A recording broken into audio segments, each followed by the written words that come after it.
চক্র গদা পদ্মধর, নদিয়া নগরে দণ্ড কোমণ্ডল কর। কেহ বলে পুরা বেদে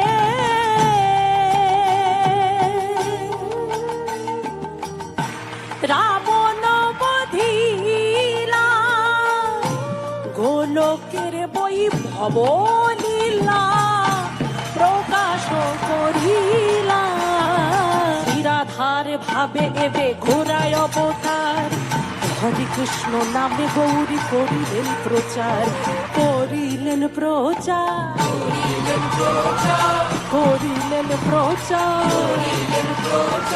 হরে কৃষ্ণ নামে গৌরী করিলেন প্রচার,